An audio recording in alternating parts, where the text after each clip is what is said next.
Hi friends, piece ಕಿಚನ್ಗೆ ಸ್ವಾಗತ. ನಾವು ಇವತ್ತು ಮಾಡುತ್ತಿರುವ ರೆಸಿಪಿ ಉಡುಪಿ ಶೈಲಿಯಲ್ಲಿ ತಿಳಿಸಾರು ಅಥವಾ ರಸಮ್. ಈಗಂತೂ ಮಳೆ ಬರ್ತಿದೆ. ಈ ಮಳೆಗೆ ಒಂದೊಳ್ಳೆ ರಸಮ್ ಮಾಡ್ಕೊಂಡು ತಿಂತಾಯಿದ್ರೆ ಮಧ್ಯಾಹ್ನ ಊಟ 2 ತುತ್ತು ಎಕ್ಸ್ಟ್ರಾನೇ ಸೇರುತ್ತೆ. ನಾವು ಯಾವಾಗಲೂ ಸಾಂಬಾರು ಮಾಡ್ಕೊಂಡು ತಿಂದಿರ್ತೀವಿ. ಈ ರೀತಿ ಒಂದು ಸರ್ತಿ ತಿಳಿ ಸಾಂಬಾರು ಮಾಡಿಕೊಂಡು ಇದ್ರ ಜೊತೆ ಹಪ್ಪಳ ಉಪ್ಪಿನಕಾಯಿ ಹಾಕ್ಕೊಂಡು ತಿಂತಾಯಿದ್ರೆ ಅದ್ರ ಮಜಾನೇ ಬೇರೆ. ಹಾಗಿದ್ರೆ ಈ ತಿಳಿ ಸಾಂಬಾರು ಮಾಡೋ ವಿಧಾನ ಹೇಗೆ ನೋಡೋಣ. ಅದಕ್ಕಿಂತ ಮುಂಚೆ ನಮ್ಮ ಚಾನಲ್ನ ಪ್ಲೀಸ್ ಸಬ್ಸ್ಕ್ರೈಬ್ ಮಾಡಿ, ಸಪೋರ್ಟ್ ಮಾಡಿ, ಲೈಕ್ ಮಾಡಿ, ಶೇರ್ ಮಾಡಿ, ಪಕ್ಕದಲ್ಲೇ ಕಾಣೋ ಬೆಲ್ಲೈಕ್ ಮೇಲೆ ಕ್ಲಿಕ್ ಮಾಡಿ.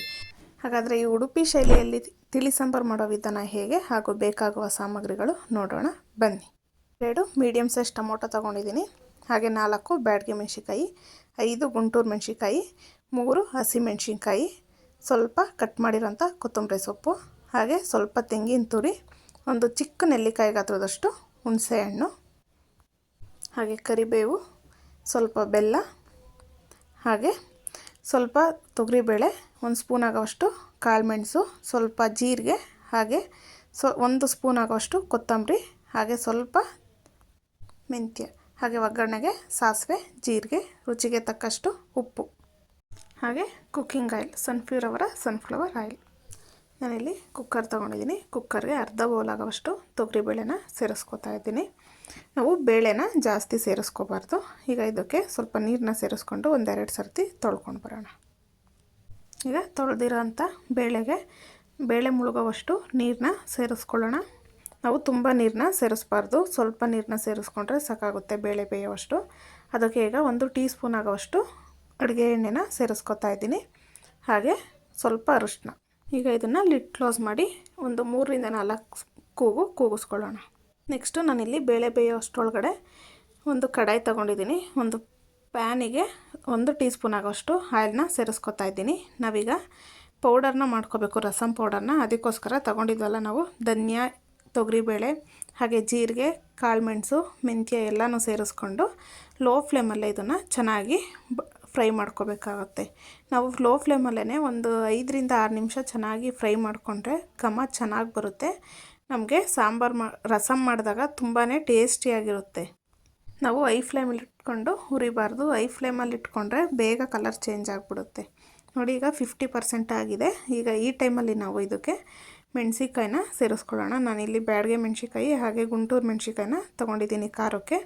ಹಾಗೆ ಸ್ವಲ್ಪ ಕರಿಬೇವಿನ ಸೊಪ್ಪು ಸೇರಿಸ್ಕೊಂಡು ತುರಿದಿಟ್ಕೊಂಡಿದ್ದಂಥ ಕೊಬ್ಬರಿ ತುರಿನೂ ಸೇರಿಸ್ಕೊಳ್ಳೋಣ. ಈಗ ಮತ್ತೆ ಲೋ ಫ್ಲೇಮಲ್ಲಿ ಇದನ್ನು ಚೆನ್ನಾಗಿ ಫ್ರೈ ಮಾಡ್ಕೋಬೇಕು. ನಮಗೆ ಚೆನ್ನಾಗಿ ಘಮ ಬರುತ್ತೆ, ನಮ್ಗೆ ಆವಾಗ ಗೊತ್ತಾಗುತ್ತೆ ಇದು ಕರೆಕ್ಟಾಗಿ ಫ್ರೈ ಆಗಿದೆ ಅಂತ ಹೇಳ್ಬಿಟ್ಟು. ನಮಗೆ ಇದು ಕಲರ್ ಚೇಂಜ್ ಆಗಿ ಘಮ ಬರುವಾಗಾದರೆ ನಮಗೆ ಗೊತ್ತಾಗುತ್ತೆ. ಈಗ ಇದನ್ನು ಫ್ಲೇಮ್ನ ಆಫ್ ಮಾಡ್ಕೊಳ್ಳೋಣ. ನೋಡಿ ಎಷ್ಟು ಚೆನ್ನಾಗಿ ಘಮ ಅಂತಿದೆ ಅಂದರೆ ಎಷ್ಟು ಸೂಪರಾಗಿ ಬಂದಿರುತ್ತೆ.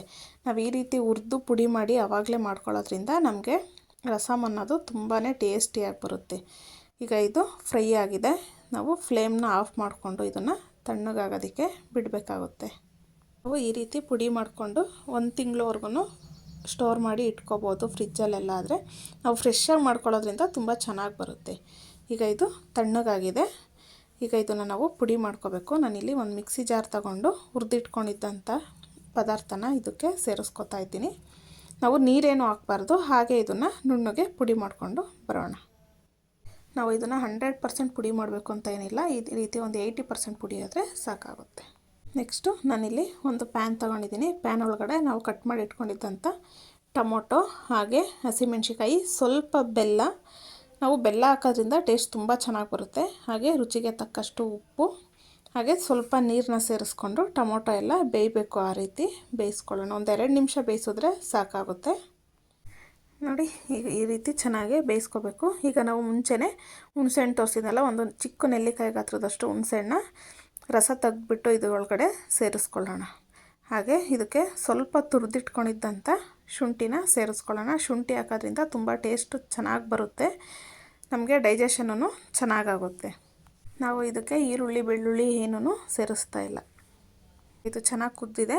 ಈಗ ಇದಕ್ಕೆ ನಾವು ಮುಂಚೆನೇ ಬೇಯಿಸಿಟ್ಕೊಂಡಿದ್ದಂಥ ಬೇಳೆ ನೀರನ್ನ ಸೇರಿಸ್ಕೋಬೇಕಾಗುತ್ತೆ. ನಾವು ಇದನ್ನು ತುಂಬ ಗಟ್ಟಿಗೆಲ್ಲ ಮಾಡ್ಕೋಬಾರ್ದು, ಸ್ವಲ್ಪ ತೆಳುವಾಗಿದ್ರೇ ತುಂಬ ಚೆನ್ನಾಗಿರುತ್ತೆ ರೈಸ್ ಜೊತೆ.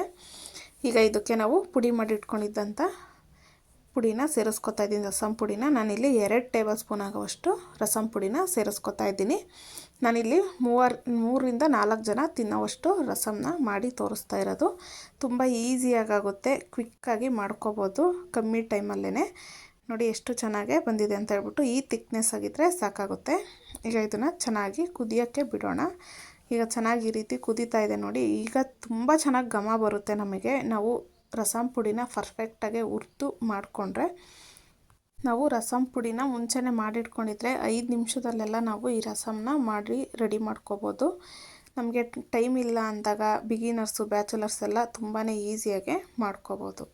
ಈಗ ಇದಕ್ಕೆ ಒಂದು ಒಗ್ಗರಣೆ ಮಾಡ್ಕೊಳ್ಳೋಣ. ನಾನಿಲ್ಲಿ ಒಂದು ಚಿಕ್ಕದು ಕಡಾಯಿ ಇಟ್ಕೊಂಡಿದ್ದೀನಿ. ಅದಕ್ಕೆ ಒಂದು 2ರಿಂದ 3 ಟೇಬಲ್ ಸ್ಪೂನ್ ಆಗೋಷ್ಟು ಆಯಿಲ್ನ ಸೇರಿಸ್ಕೊತಾ ಇದ್ದೀನಿ. ಈಗ ಆಯಿಲ್ ಬಿಸಿಯಾಗಿದೆ. ಇದಕ್ಕೆ ಸಾಸಿವೆ ಮತ್ತು ಜೀರಿಗೆನ ಸೇರಿಸ್ಕೊಳ್ಳೋಣ. ಹಾಗೆ ಸ್ವಲ್ಪ ಕರಿಬೇವಿನ ಸೊಪ್ಪು, ಹಾಗೆ ಒಂದು ಬ್ಯಾಡಗೆ ಮೆಣಸಿನ್ಕಾಯಿನ ಮುರಿದ್ಬಿಟ್ಟು ಸೇರಿಸ್ಕೊತಾ ಇದ್ದೀನಿ. ಇದಕ್ಕೆ ಸ್ವಲ್ಪ ಹಿಂಗನ್ನ ಸೇರಿಸ್ಕೊಂಡ್ರೆ ಟೇಸ್ಟು ಚೆನ್ನಾಗಿ ಬರುತ್ತೆ. ಈಗ ಇದು ರೆಡಿಯಾಗಿದೆ. ಈಗ ನಾವು ಕುದೀತಾ ಇರೋ ಸಾಂಬಾರೊಳಗಡೆ ಸೇರಿಸ್ಕೋಬೇಕಾಗುತ್ತೆ. ನಾವು ಈ ರೀತಿ ಸಪ್ರೇಟಾಗೆ ಒಗ್ಗರಣೆ ಮಾಡಿಕೊಂಡ್ರೆ ತುಂಬ ಚೆನ್ನಾಗಿರುತ್ತೆ. ಫಸ್ಟ್ಗೆ ಒಗ್ಗರಣೆ ಮಾಡಬಾರ್ದು. ಈಗ ಕೊನೆಯದಾಗಿ ಕಟ್ ಮಾಡಿ ಇಟ್ಕೊಂಡಿದ್ದಂಥ ಕೊತ್ತಂಬರಿ ಸೊಪ್ಪನ್ನ ಸೇರಿಸ್ಕೊತಾ ಇದ್ದೀನಿ. ನೋಡಿ ಎಷ್ಟು ಚೆನ್ನಾಗೇ ಬಂದಿದೆ ಅಂತ ಹೇಳ್ಬಿಟ್ಟು. ನಾವು ಕೊತ್ತಂಬರಿ ಸೊಪ್ಪು ಹಾಕಿದ ಮೇಲೆ ಫ್ಲೇಮ್ನ ಆಫ್ ಮಾಡಿಕೊಂಡ್ರೆ ಸಾಕಾಗುತ್ತೆ. ಪರ್ಫೆಕ್ಟಾಗೆ ನಮಗೆ ರಸಮು ರೆಡಿಯಾಗಿರುತ್ತೆ. ನಾವು ಇದನ್ನು ರೈಸ್ ಜೊತೆ, ಮುದ್ದೆ ಜೊತೆನೂ ತಿನ್ಕೋಬೋದು. ಸ್ವಲ್ಪ ಗಟ್ಟಿಗೆ ಮಾಡಿಕೊಂಡ್ರೆ, ಇಲ್ಲಾಂದರೆ ರೈಸ್ ಜೊತೆ ತಿನ್ನೋದಾದರೆ ಸ್ವಲ್ಪ ತೆಳುವಾಗಿ ಮಾಡ್ಕೊಂಡ್ರೆ ತುಂಬಾ ಟೇಸ್ಟಿಯಾಗಿರುತ್ತೆ. ನೋಡ್ತಾ ಇದ್ದೀರಲ್ಲ ಎಷ್ಟು ಕ್ವಿಕ್ಕಾಗಿ ರೆಡಿಯಾಗಿದೆ ಅಂತ ಹೇಳ್ಬಿಟ್ಟು. ಈಗ ನಾನು ರೈಸ್ ಜೊತೆ ಸರ್ವ್ ಮಾಡಿ ತೋರಿಸ್ತಾ ಇದ್ದೀನಿ. ನೋಡ್ತಾ ಇದ್ದೀರಲ್ಲ ತುಂಬಾ ಟೇಸ್ಟಿಯಾಗಿರುತ್ತೆ. ಎಲ್ಲರೂ ಮನೇಲಿ ಇಷ್ಟಪಟ್ಟು ತಿಂತಾರೆ. ಇದ್ರ ಜೊತೆ ಹಪ್ಪಳ, ಉಪ್ಪಿನಕಾಯಿ ಅಥವಾ ಸಂಡಿಗೆ ಏನಾದರೂ ನೆಂಚ್ಕೊಂಡು ಹಾಕಿದರೆ ತುಂಬಾ ಚೆನ್ನಾಗಿರುತ್ತೆ. ನೀವು ಒಂದು ಸರ್ತಿ ಮನೇಲಿ ಟ್ರೈ ಮಾಡಿ ಹೇಗೆ ಬಂತು ಎಂದು ಕಮೆಂಟ್ ಮೂಲಕ ತಿಳಿಸಿ. ಹಾಗೆ ಮತ್ತಷ್ಟು ಈಸಿ ರೆಸಿಪಿಗೋಸ್ಕರ MP's ಕಿಚನ್ನ ಫಾಲೋ ಮಾಡಿ. ಯಾರಾದರೂ ಹೊಸ್ದಾಗಿ ನಮ್ಮ ಚಾನಲ್ನ ನೋಡ್ತಾ ಇದ್ದರೆ ಈಗಲೇ ಸಬ್ಸ್ಕ್ರೈಬ್ ಮಾಡ್ಕೊಳ್ಳಿ. ಹಾಗೆ ಫ್ಯಾಮಿಲಿ ಫ್ರೆಂಡ್ಸ್ಗೂ ಶೇರ್ ಮಾಡಿ. Thank you for watching. Take care.